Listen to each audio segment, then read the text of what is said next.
Well, great. Well, Primary Access is a tool for students to make documentaries using primary source documents. It's a web-based tool, and it's developed basically for teachers to use in the classrooms, as opposed to more generalized tools that are used for consumers to make home movies and things like that. And it's an educational tool. It was a complicated series of events.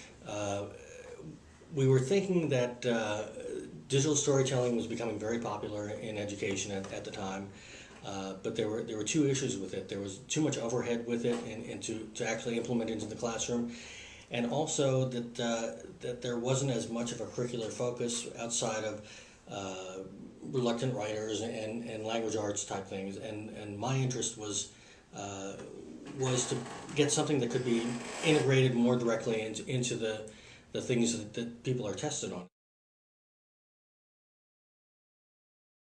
We'll call it Primary Access Storyboard. And Storyboard basically takes the same primary source documents that you use to make a movie, but you put cartoon characters in front with text bubbles.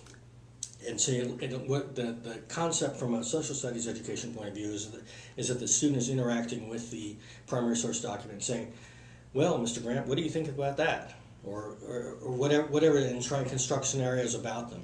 It depends on how the teacher wants to set it up, but it uses the same back end for primary access, so the same classroom things, the same resources that are in primary access, and most importantly, it becomes the basis for a movie later, so that if they want to then take the next step and make a movie with it, you just click a button, all those resources, all those text bubbles get transferred into primary access to actually make a movie. So you can think of it as the equivalent of an outlining tool for a traditional essay. Right. The storyboard in effect becomes your outline.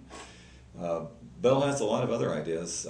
He's currently working on another tool that has the working title of Rebus, which is a tool that will allow you to go in and isolate the portion of a piece of art or another historical document and annotate that. And embed it into the text the same way. So, the same thing, like, I see you.